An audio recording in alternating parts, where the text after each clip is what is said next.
En voyant ces images montrant des paysages extrêmement différents, issus de divers territoires disséminés aux quatre coins du globe, vous pourriez vous dire que ces territoires n'ont pas grand-chose, voire rien de commun entre eux. Et pourtant, détrompez-vous, car s'il n'y a en effet que peu de similitudes entre ces lieux, tous partagent au moins un point commun de taille: l'ensemble de ces photos ont été prises dans un seul et même pays, la France. Et oui les amis, la France, le pays où je suis né et où je vis, et qui possède un drapeau certes simple, mais qui est l'un des plus célèbres et l'un des plus reconnaissables au monde, est le cadre de ce 61e épisode des Drapeaux du Monde.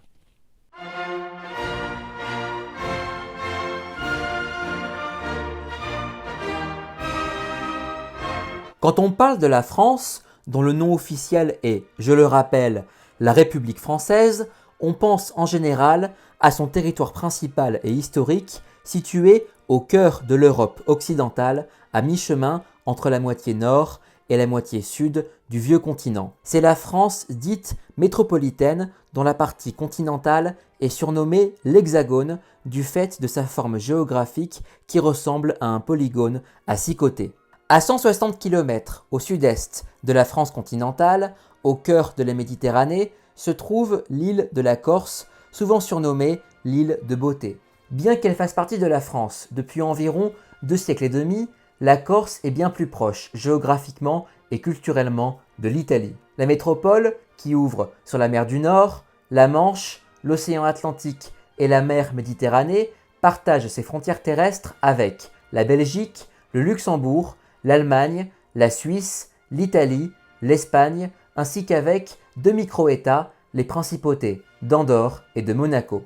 Mais la France, ce n'est pas seulement son territoire européen, ce sont aussi ses nombreuses possessions d'outre-mer, héritage de la période coloniale et présentes un peu partout dans le monde, que ce soit en Amérique du Nord comme du Sud, dans les Caraïbes, dans l'océan Indien, dans l'océan Pacifique, dans les mers australes et même en Antarctique. La France d'outre-mer représente ainsi 18% de la superficie et 4% de la population totale de la République française. Avec ces territoires d'outre-mer, aussi appelés territoires ultramarins, la France possède plusieurs particularités géographiques tout à fait remarquables. Elle est d'abord le pays qui possède la plus grande zone économique exclusive ZEE au monde. Une ZEE est un espace maritime qui s'étend sur 200 000 nautiques, soit à peu près 370 km depuis la côte d'un État sur lequel ce dernier a le droit souverain d'exploiter les ressources qui s'y trouvent. Les ZEE des Outre-mer représentent ainsi 97% de la ZEE totale de la France. Toujours grâce aux Outre-mer, la France est le pays traversé par le plus grand nombre de fuseaux horaires au monde, 12 au total, soit un de plus que la Russie et les États-Unis. Ainsi, quand il est midi en métropole, il est minuit à Tahiti, en Polynésie française. Enfin, en additionnant métropole et outre-mer, la France compte en tout 19 voisins terrestres et maritimes, et à travers 2 de ces territoires ultramarins, la France possède même des frontières terrestres hors d'Europe. Ainsi, sur la petite île caribéenne de Saint-Martin, la France, qui contrôle la moitié nord de l'île, partage une frontière commune avec un autre État européen, les Pays-Bas, avec qui la France n'est même pas frontalière sur le vieux continent.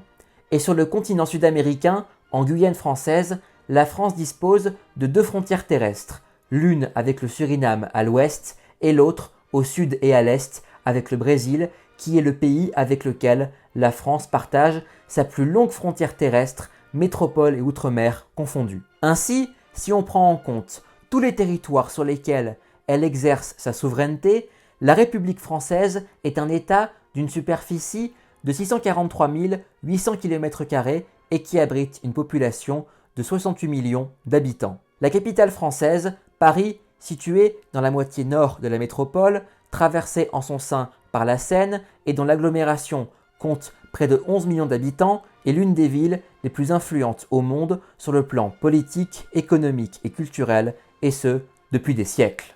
Le drapeau tricolore français, aux 3 bandes verticales bleu, blanc, rouge, est l'un des symboles les plus reconnaissables de la France. Les origines exactes du drapeau français sont discutées. Ce qui est certain cependant, c'est que cette bannière trouve sa source dans les débuts de la Révolution française, plus précisément grâce à un petit ornement que l'on met sur ses vêtements, la cocarde. Je parle ici évidemment de la fameuse cocarde tricolore avec le bleu et le rouge, couleur traditionnelle de la ville de Paris, et le blanc, couleur du Royaume de France.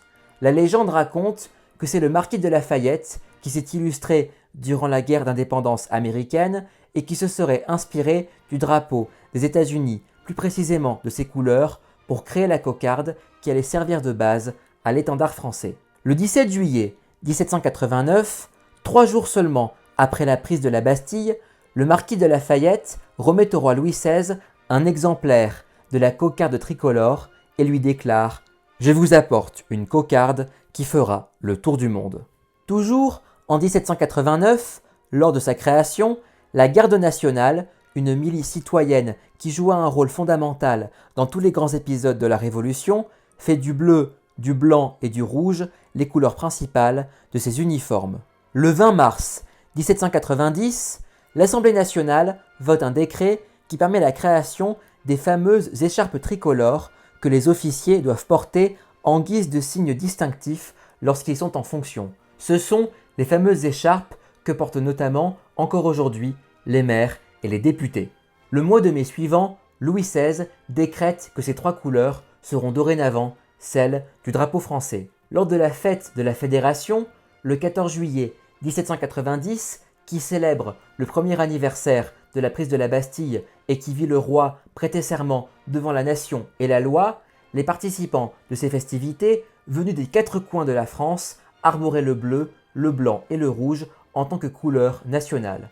Par une heureuse coïncidence, la Révolution française, qui est largement considérée comme étant un des événements à l'origine de l'émergence du patriotisme et du nationalisme, ainsi que du concept d'État-nation, correspond à l'époque où les drapeaux commencent à devenir des emblèmes nationaux officiels. C'est donc tout naturellement que les couleurs de la cocarde tricolore des débuts de la Révolution allaient servir de base à la création de la bannière nationale française. Ceux qu'on appelait désormais les citoyens français conçurent des étendards rectangulaires reprenant les 3 couleurs de la Révolution, le plus souvent sous la forme de bandes horizontales. Comme vous le voyez, il n'existait pas de version unique du drapeau, chacun mettant les couleurs dans l'ordre qu'il souhaitait. Une de ces versions du drapeau tricolore aux bandes horizontales, qui flottait sur la place de la Concorde, rebaptisée place de la Révolution lors de l'exécution de Louis XVI le 21 janvier 1793, ressemblait d'ailleurs très fortement à celui des Pays-Bas, appelé à l'époque Provinces-Unies, peut-être pour rendre hommage au fait qu'entre les XVIe et XVIIe siècles, les Néerlandais se rebellèrent victorieusement contre l'oppresseur espagnol pour fonder une république indépendante. Mais pour se démarquer des Provinces-Unies et pour donner un seul et unique drapeau à la nation française, un drapeau tricolore aux bandes verticales fut finalement imposé. Cependant, son adoption se fit de manière progressive par les différents corps de l'armée et de l'État. Le 24 octobre 1790, l'Assemblée nationale constituante impose à la marine un étendard tricolore rouge, blanc, bleu. C'est seulement le 15 février 1794 que l'ordre de disposition actuel des couleurs du drapeau français est officiellement adopté, et c'est d'ailleurs ce même jour que, en plus de rester le pavillon de la marine, il devient le drapeau national de la France, devenu une république le 21 septembre 1792. Pour l'anecdote, c'est le peintre Jacques-Louis David, célèbre pour avoir peint plusieurs des tableaux représentant Napoléon, qui est à l'origine de la version actuelle de la bannière tricolore. Quant à l'armée française, fortement sollicitée par les guerres contre les monarchies européennes, elle dut attendre l'Empire napoléonien, plus exactement l'année 1812, pour se voir imposer le drapeau tricolore sous la forme que nous lui connaissons encore aujourd'hui. Avant cette date, on estime qu'en tout, ce sont pas moins de 200 drapeaux différents avec les 3 couleurs bleu, blanc, rouge sous diverses formes qui furent utilisées par les armées de la France révolutionnaire sur les champs de bataille. De sa création au début de la Révolution jusqu'aux défaites de Napoléon en 1814 et en 1815, la bannière tricolore fut le drapeau officiel de la France pendant la brève période de la monarchie constitutionnelle, puis sous la Première République et enfin sous le Premier Empire napoléonien. En 1814, lors de la première restauration de la monarchie, en la personne du roi Louis XVIII, ce dernier décida de remplacer le drapeau tricolore comme étendard national au profit d'un drapeau tout blanc, symbole de la royauté, comme pour marquer la victoire de la monarchie sur les principes révolutionnaires et républicains, malgré l'opposition de la majorité de la population et de l'armée.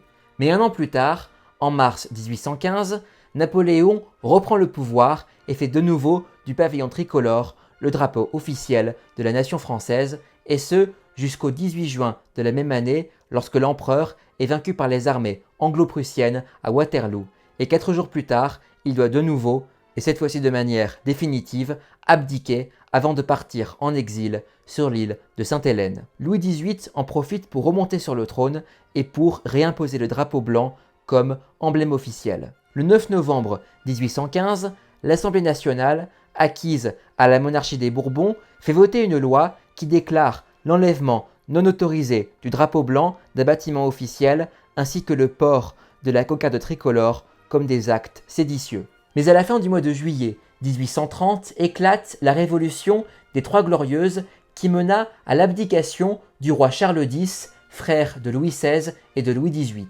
Au cours de ces 3 journées révolutionnaires des 27, 28 et 29 juillet, on vit réapparaître, au milieu des barricades qui s'érigèrent dans les rues de Paris, le drapeau tricolore, symbole de la liberté et de la République contre la tyrannie de la monarchie. Bien que cette dernière se soit finalement maintenue après cette brève révolution, le nouveau souverain, Louis-Philippe Ier d'Orléans, qui avait combattu au sein de l'armée française pendant les guerres de la Révolution et qui choisit de porter le titre de roi des Français et non plus de roi de France, accepte que l'étendard tricolore redevienne la bannière officielle de la France. Il déclare à cette occasion « La nation reprend ses couleurs ». Le 24 février 1848, une nouvelle révolution à Paris entraîne la chute de la monarchie de Juillet, nommée ainsi en référence à la révolution des Trois Glorieuses de juillet 1830 et à l'abdication de Louis-Philippe Ier. Aussitôt,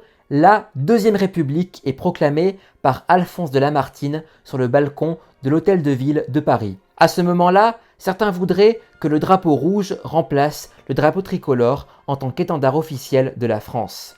À l'origine, le drapeau rouge était utilisé pendant la Révolution dans les situations où la loi martiale fut proclamée pour rétablir l'ordre public. Cette idée fut particulièrement populaire parmi les socialistes dont les idées gagnèrent du terrain au sein de la classe ouvrière dans le sillage de la révolution industrielle. Mais quand il vit un militant républicain socialiste arborer le drapeau rouge sur la place de l'Hôtel de Ville de Paris, Alphonse de Lamartine s'exclama « Le drapeau rouge que vous rapportez n'a jamais fait que le tour du Champ de Mars, traîne dans le sang du peuple en 1791 et en 1793, et le drapeau tricolore a fait le tour du monde avec le nom, la gloire et la liberté de la patrie. » Ainsi, le drapeau tricolore bleu-blanc-rouge fut préservé.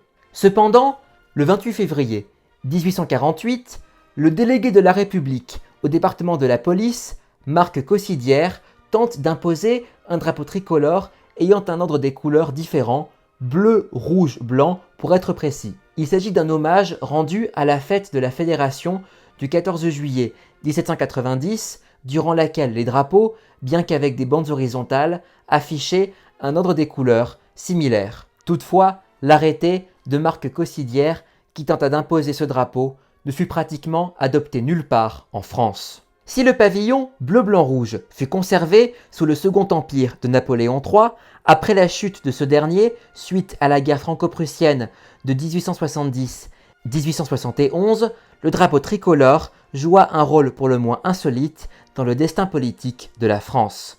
En effet, si le 4 septembre 1870, 2 jours après la capture de Napoléon III par les Prussiens à Sedan, la Troisième République fut proclamée par Léon Gambetta, les premières élections législatives de cette nouvelle république donnèrent une large majorité aux royalistes.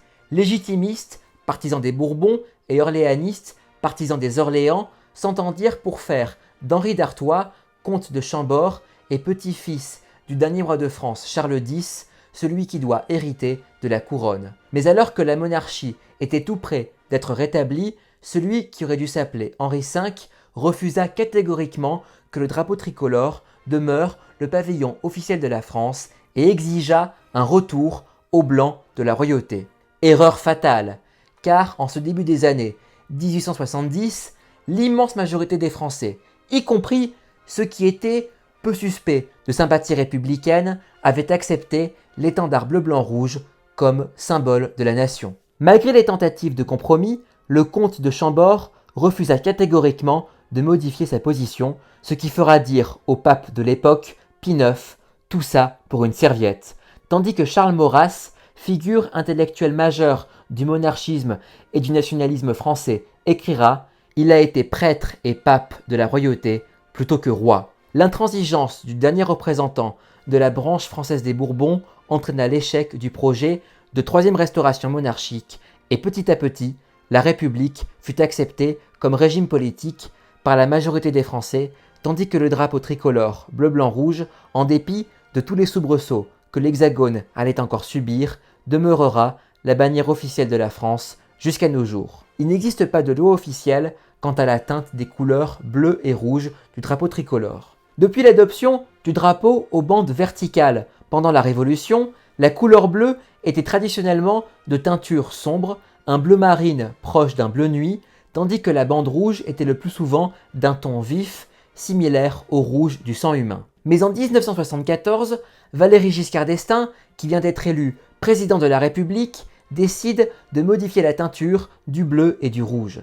C'est ainsi que dans la nouvelle version du drapeau français, le bleu était nettement plus clair, proche d'un bleu roi, et de son côté, le rouge fut également légèrement éclairci. Derrière ce changement de couleur, l'idée était de donner à la France un drapeau dont la bande bleue est de la même teinte que le drapeau européen, alors que Giscard est justement un fervent partisan de la construction européenne. Rapidement, le drapeau tricolore, sous la nouvelle version, remplaça la précédente sur les frontons des bâtiments officiels et dans les réunions protocolaires impliquant des dirigeants et des élus de la nation, à commencer par le chef de l'État. Toutefois, à partir de 2020, le président Emmanuel Macron remplace la version giscardienne de la bannière tricolore par la version originelle de la Révolution. Ce changement discret, décidé sur une suggestion du directeur des opérations du Palais de l'Élysée, Arnaud Jolens, est d'abord passé inaperçu avant d'être finalement remarqué par des journalistes en 2021. Cependant, ce changement n'est pas contraignant et rien n'interdit d'utiliser la version du drapeau aux teintes plus claires sur des bâtiments officiels comme les mairies ou les préfectures. A noter que de son côté, la Marine nationale a toujours conservé la même version du drapeau bleu-blanc-rouge depuis sa création en 1794. Le drapeau tricolore bleu-blanc-rouge est reconnu comme étant l'emblème national de la République française par l'article 2 de la Constitution de 1958. Cela ne vous surprendra sans doute pas, mais le drapeau français flotte sur ou devant tous les bâtiments publics du pays, que ce soit les lieux de résidence officiels du pouvoir, l'Assemblée nationale, le Sénat, les préfectures départementales, les mairies, les établissements scolaires ou les ambassades à l'étranger. Lorsqu'une personnalité politique importante, que ce soit le président de la République, le Premier ministre, un membre du gouvernement ou un candidat à une élection, s'exprime dans un rassemblement public ou à la télévision, il est de tradition de placer la bannière tricolore derrière le pupitre où s'expriment les élus de la nation. Avec la construction européenne, à laquelle la France participe activement depuis ses débuts, il est devenu fréquent de voir le drapeau européen aux 12 étoiles jaunes sur fond bleu affiché aux côtés de l'étendard bleu-blanc-rouge. Le drapeau national est évidemment déployé à l'occasion des grandes célébrations et commémorations, qu'elles soient civiles ou militaires. Parmi ces célébrations, la plus célèbre d'entre elles est évidemment celle de la fête nationale, le 14 juillet, en référence non pas à la prise de la Bastille le 14 juillet 1789, mais à la fête de la Fédération le 14 juillet 1790. Lorsqu'une personnalité de haut rang décède, une période de deuil est proclamée et les drapeaux hissés sur des hampes sont mis en berne. De plus, il arrive fréquemment dans cette situation que les drapeaux soient attachés à des rubans noirs, aussi appelés crêpes de deuil. Lors des funérailles de ces personnalités, comme un ancien président ou des soldats tués au combat, il est coutume de recouvrir le cercueil du défunt d'un drapeau tricolore. Il arrive fréquemment que le drapeau français se retrouve aux côtés d'autres bannières. On vient de le voir avec le drapeau européen, mais c'est aussi le cas des drapeaux des régions, des départements ou des communes françaises, ainsi que d'organisations comme celle de la francophonie. Dans cette situation, le drapeau tricolore a préséance sur les autres drapeaux, c'est-à-dire qu'il est toujours mis en avant par rapport aux autres bannières. Lorsqu'il flotte en place publique ou sur un navire, le drapeau français doit toujours être à l'endroit, c'est-à-dire toujours dans le sens bleu-blanc-rouge. S'il est affiché dans le mauvais sens, cela peut être considéré comme une marque d'irrespect au drapeau, ou alors, dans le cas d'un navire, comme l'envoi d'un signal de détresse. La loi française prévoit de sévères sanctions en cas d'outrage au drapeau, avec, dans certains cas, des sanctions pouvant aller jusqu'à 6 mois de prison et 7 500 € d'amende. En dehors du drapeau bleu-blanc-rouge de base, il existe plusieurs versions différentes de cette bannière qui sont ou ont été utilisées par l'État français lui-même. L'une des versions alternatives du drapeau français les plus célèbres est sans aucun doute celle arborant la croix de Lorraine, apparue pendant la Seconde Guerre mondiale et utilisée par les membres de la résistance française et des forces françaises libres menées par le général de Gaulle. Après la guerre, ce drapeau est devenu l'étendard quasi officiel de Charles de Gaulle lorsque celui-ci était président de la République de 1959 à 1969 et est aujourd'hui le symbole officieux du gaullisme, un courant politique se réclamant de l'héritage, de la pensée et de la politique du général de Gaulle. En face de Gaulle, le maréchal Philippe Pétain, qui fut pendant la guerre le chef du régime collaborationniste et pro-allemand de Vichy, avait créé son propre étendard personnel en rajoutant les symboles représentant son rang de maréchal, à savoir le bâton de maréchal orné d'une francisque tricolore et 7 étoiles jaunes à 5 branches qui représentent la distinction la plus élevée de l'armée française, celle de maréchal de France. Depuis la Révolution française et surtout depuis l'époque napoléonienne, tous les régiments de l'armée française possèdent des drapeaux de forme carrée, souvent entourés d'une bordure dorée et sur lesquels sont cousus, également en doré, les numéros des différents régiments, entourés d'une couronne de laurier aux 4 coins du carré, ainsi que différentes inscriptions. En fonction du drapeau, il peut s'agir aussi bien de République française, de la phrase « Honneur et patrie », du nom complet du régiment, mais aussi des différentes batailles auxquelles les différents régiments ont participé. Traditionnellement, depuis la fin du XIXe siècle, chaque président de la République avait le droit à son drapeau personnel. Pour ce faire, on ajoutait sur la bannière tricolore les initiales du chef de l'État ou dans le cas de Valéry Giscard d'Estaing, qui décidément a voulu se démarquer de ses prédécesseurs en ce qui concerne le drapeau français, un symbole de la République. Toutefois, depuis Jacques Chirac, cette pratique a été abandonnée. Peut-être parce que cette pratique de mettre les premières lettres de son nom et de son prénom était de plus en plus vue comme les caprices de présidents qui se prennent parfois pour des monarques. Par ailleurs, au sein d'instances officielles de la République, comme l'Assemblée nationale ou le Conseil constitutionnel, un drapeau tricolore brodé avec en doré les initiales RF pour République française, entouré d'un rameau d'olivier et d'une branche de chêne, est souvent affiché. On ne se rend pas forcément compte, mais les 3 bandes du drapeau de la Marine nationale n'ont pas exactement la même dimension. En effet, si sur le drapeau civil, les bandes bleues, blanches et rouges sont de largeur à peu près égale, occupant chacune environ 1/3 de la surface du drapeau, depuis le Second Empire, les bateaux de la marine française, aussi bien civils que militaires, arborent un pavillon dont les bandes bleues, blanches et rouges occupent respectivement 30, 33 et 37% de la surface de cet étendard. Si les 3 bandes ont des dimensions légèrement différentes, c'est avant tout pour des raisons visuelles. En effet, si un navire utilisait un drapeau avec les 3 bandes de la même largeur, on aurait l'impression à l'œil nu que le bleu et le blanc sont prépondérants par rapport au rouge, car ce dernier se trouve du côté droit, c'est-à-dire du côté flottant de l'étendard. Ainsi, quand le drapeau bouge à cause du vent, le rouge ondule beaucoup plus dans les airs que la bande bleue accrochée à la hampe du drapeau. Pour établir les dimensions des bandes du pavillon de la Marine nationale, cette dernière s'est inspirée de l'étendard flottant au-dessus de l'hôtel de la Marine sur la place de la Concorde à Paris. Dans la même veine, et c'est quelque chose que peu de gens savent, sur le drapeau tricolore qui apparaît derrière le président ou n'importe quel politicien lors d'une allocution télévisée, si les bandes semblent être de dimension égale, la bande blanche est en réalité beaucoup plus étroite que les deux autres bandes. Là encore, cela s'explique par des raisons d'optique. En effet, si les bandes avaient la même largeur, le cadrage resserré de l'écran du téléviseur donnerait l'impression que le blanc domine le bleu et le rouge. Et c'est pour ça que l'on compense ce problème par un net rétrécissement de la bande blanche. En principe, et si l'on met de côté les bannières carrées des différents régiments militaires, tous les drapeaux français ont la même dimension.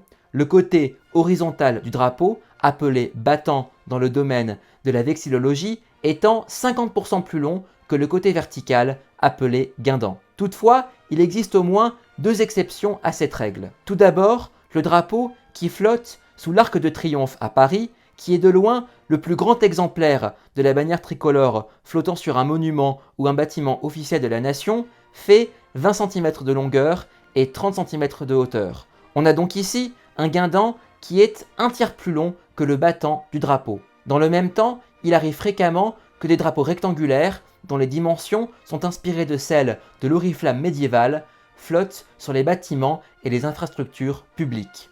Dans ce cas, on retrouve de haut en bas les bandes bleues, blanches et rouges.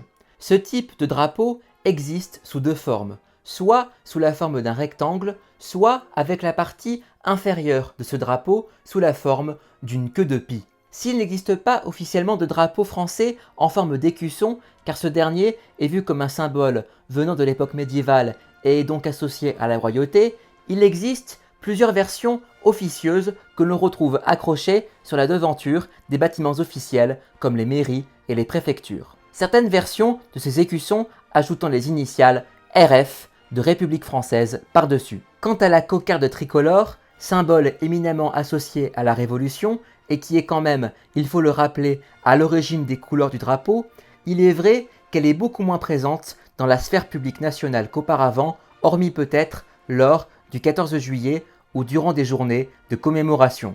Cependant, elle est encore couramment utilisée dans de nombreuses institutions prestigieuses. Par exemple, sur les avions de l'armée de l'air qui met la cocarde sur ses aéronefs depuis la Première Guerre mondiale. Il existe une version alternative de la cocarde utilisée par l'aéronautique navale, la force aérienne de la Marine nationale, qui y a rajouté par-dessus une encre noire. Si on associe souvent la cocarde tricolore au bonnet phrygien de la Révolution, de nos jours, elle orne souvent les couvre-chefs des uniformes des membres d'institutions aussi prestigieuses que l'école polytechnique, l'école militaire de Saint-Cyr, la gendarmerie nationale ou la garde républicaine. A noter que la cocarde tricolore a, dans son histoire, connu d'importants changements, en particulier en ce qui concerne la disposition des couleurs. C'est depuis 1812 que l'ordre des trois couleurs de la cocarde a été définitivement fixé,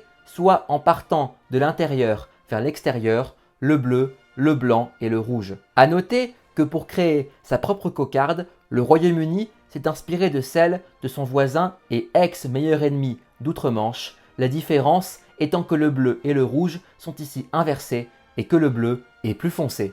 Depuis 1999, la bannière tricolore bleu-blanc-rouge sert de base au logo officiel de la République française utilisé par le gouvernement et ses ministères que l'on retrouve notamment sur les documents administratifs officiels ou dans les messages télévisuels gouvernementaux. On peut apercevoir sur ce logo le visage de profil de Marianne, figure emblématique de la République française depuis la Révolution, qui est ici entièrement de couleur blanche, entouré d'un rectangle bleu à gauche et d'un rectangle rouge à droite. Ce qui est certain, c'est que le drapeau français est l'un des plus influents au monde. Du fait du rayonnement politique et culturel de la France, de l'influence majeure dans l'histoire de de la Révolution française et des idéaux souvent associés à la France que sont la liberté, l'égalité, le patriotisme ou la République, de nombreux États ont adopté des étendards directement inspirés du drapeau tricolore français. Par exemple, pendant les guerres révolutionnaires, la première République française a créé sur les territoires qu'elle a conquis des républiques sœurs, des sortes de versions miniatures de la France révolutionnaire qui servaient d'état tampon entre la France et les monarchies en guerre contre elle. C'est ainsi que des républiques sœurs ont été créées aux Pays-Bas, en Rhénanie, en Suisse et surtout en Italie. Comme la France, ces républiques sœurs, en réalité des États fantoches complètement inféodés à la République française, avaient eux aussi des drapeaux tricolores aux bandes verticales comme la République cisrhénane, la République romaine ou la République parthénopéenne. L'une d'entre elles, la République cisalpine, dont le territoire correspond à l'actuelle Lombardie, une région du nord de l'Italie, avait une bannière qui allait servir de base à la création du futur drapeau italien. Par un hasard dont seule l'histoire a le secret, le remplacement du bleu par le vert sur la bande la plus à gauche du drapeau fut imposé par le général Bonaparte, futur Napoléon Ier, qui, dans le cadre des guerres de la Révolution, s'était illustré sur les champs de bataille italiens, tandis que l'unification de l'Italie, au milieu du XIXe siècle, put s'accomplir grâce au soutien décisif de la France, dirigée à l'époque par un certain Napoléon III. Outre l'Italie, d'autres pays doivent la création et l'existence de leur drapeau à la France et à ses idéaux révolutionnaires. C'est le cas notamment de la Belgique, dont la population, majoritairement catholique et encouragée par la Révolution des Trois Glorieuses de 1830, se révolta avec succès contre le pouvoir protestant du Royaume des Pays-Bas et proclama son indépendance également en 1830. La Belgique adopta dans la foulée un régime monarchique similaire à la monarchie de Juillet en France, tandis que le premier roi des Belges, Léopold Ier, épousa la fille aînée du roi des Français, Louis-Philippe Ier, Louise d'Orléans.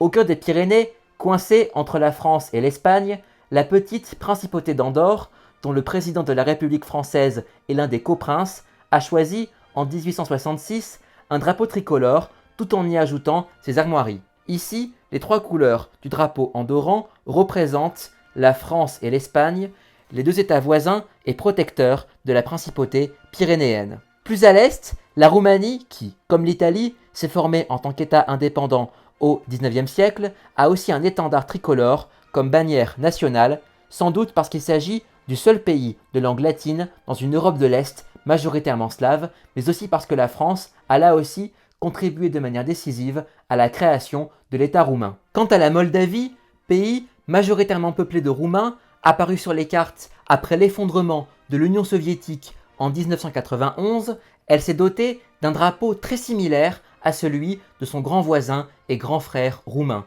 la principale différence étant la présence des armoiries moldaves sur l'étendard. Toujours en Europe, l'Irlande, qui a obtenu son indépendance du Royaume-Uni en 1922, a un drapeau aux bandes verticales tricolores. Ce drapeau aurait été arboré pour la première fois en 1848, année de soulèvement révolutionnaire majeur dans toute l'Europe, connu sous le nom de Printemps des peuples et de la Grande Famine irlandaise par le mouvement Jeune Irlande, tandis que les trois couleurs verte, blanche et orange du drapeau irlandais auraient été utilisées pour la première fois en 1830 par les patriotes irlandais opposés à la domination britannique sur leur île afin de célébrer le retour du drapeau bleu-blanc-rouge en France. L'Europe n'est pas le seul continent où le drapeau français a fait des émules. En Afrique aussi, plusieurs États, au moment de leur indépendance, dans les années 60, ont choisi d'adopter des drapeaux reprenant le modèle des bases verticales tricolores.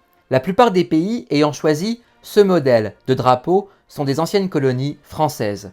Il s'agit du Cameroun, de la Côte d'Ivoire, de la Guinée, du Mali, du Sénégal et du Tchad. Plusieurs d'entre eux ont ajouté à ce modèle de bannière les trois couleurs traditionnelles du mouvement panafricain, à savoir le vert, le jaune et le rouge. Mais il n'y a pas que les drapeaux tricolores aux bandes verticales qui ont été influencés par l'étendard français.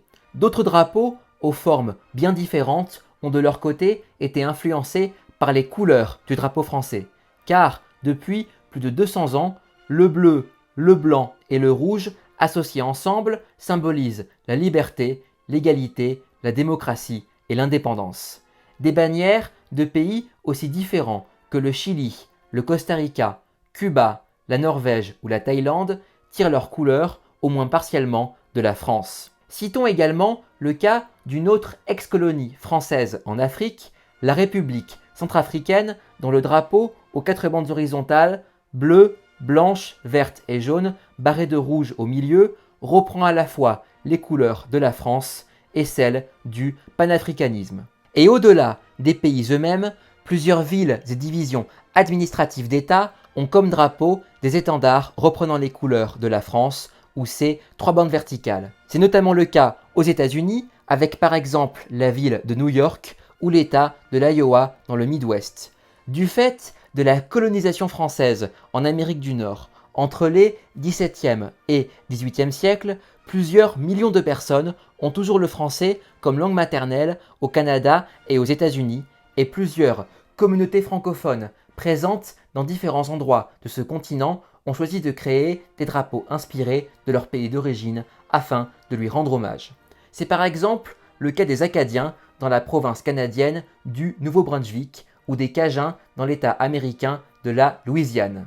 En tant qu'ancienne puissance coloniale, la France a conquis de très nombreux territoires. Au XIXe siècle, elle a bâti un vaste empire s'étendant entre autres en Afrique, en Asie et en Océanie. En plus du drapeau national tricolore, chacune des colonies qui formaient l'empire colonial français possédait également sa propre bannière. Et si ces drapeaux étaient différents les uns des autres, en reprenant notamment des couleurs et des symboles qui leur étaient propres, ils avaient tous pour point commun d'afficher le drapeau de leur métropole coloniale, la France.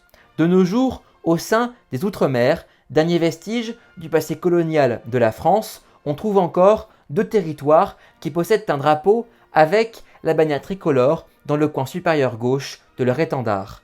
Il s'agit de Wallis et Futuna dans le Pacifique et des terres australes et antarctiques françaises, un ensemble d'îles disséminées dans l'océan Indien entre l'Afrique et l'Antarctique.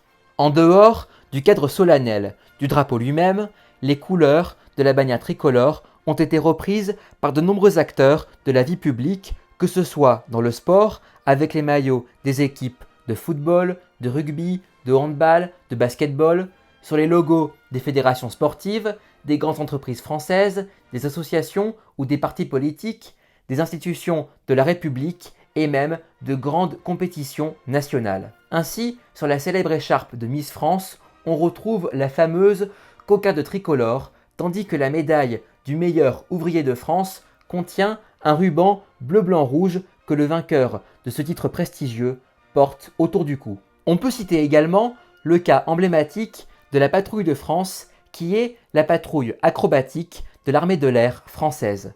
Lors des grandes célébrations, notamment durant la fête nationale du 14 juillet, les avions de cette patrouille, qui n'a que peu d'équivalent dans le monde, effectuent des acrobaties spectaculaires en dégageant des fumigènes bleu-blanc-rouge. Le drapeau de la France est l'un de ceux qui a été le plus peint sur différents tableaux. Parmi ceux-ci, on pense d'abord évidemment à la liberté guidant le peuple, peint par Eugène Delacroix en 1830 et qui est aujourd'hui exposé au musée du Louvre à Paris. Mais on peut aussi citer des toiles comme celle célébrant l'arrivée au pouvoir de Louis-Philippe Ier, toujours en 1830, celle peinte par Henri-Philippe Otto qui représente la scène où Alphonse de Lamartine, se tenant devant l'hôtel de ville de Paris, repousse le drapeau rouge en 1848, ou encore les 2 tableaux peints par Claude Monet en 1878 qui représentent les rues Montorgueil et Saint-Denis à Paris avec les immeubles pavoisés de dizaines de drapeaux tricolores. Enfin, le drapeau français fut affiché sur les grands monuments aux 4 coins du monde à la suite des attentats terroristes du 13 novembre 2015 afin de rendre hommage aux victimes de ces attaques et de soutenir plus généralement la France dans cette épreuve douloureuse. On dit souvent que le drapeau, pour un pays, est l'équivalent d'une carte d'identité pour un individu.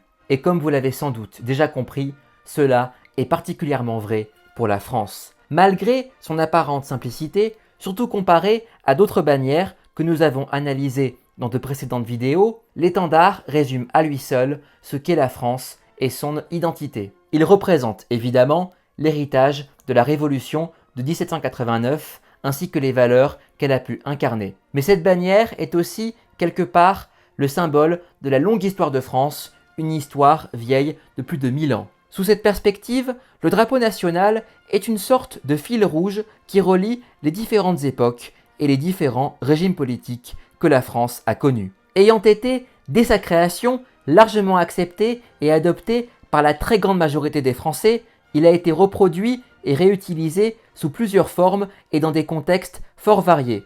Et du fait de l'impact décisif dans l'histoire globale de la Révolution française et du rayonnement de la France à l'étranger, d'autres États, régions, villes, communautés ou individus ont chacun rendu hommage à leur manière à l'Hexagone en créant des drapeaux inspirés totalement ou en partie de la bannière tricolore. Pour finir, je vous propose cet extrait de L'Aiglon, pièce de théâtre écrite par Edmond Rostand en 1900 qui raconte l'histoire du fils de Napoléon Ier, extrait qui évoque le drapeau tricolore français.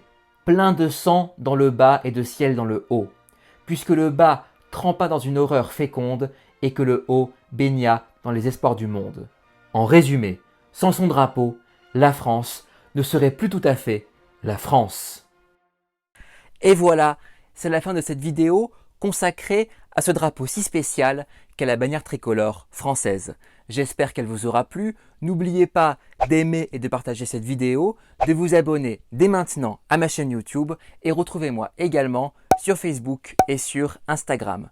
Pour le prochain épisode, le 62e des drapeaux du monde, nous irons au cœur de l'Afrique, pile au niveau de l'équateur, à la découverte du drapeau du Gabon. En attendant, prenez bien soin de vous, je vous retrouve très vite pour plein de vidéos passionnantes. À bientôt les amis, salut!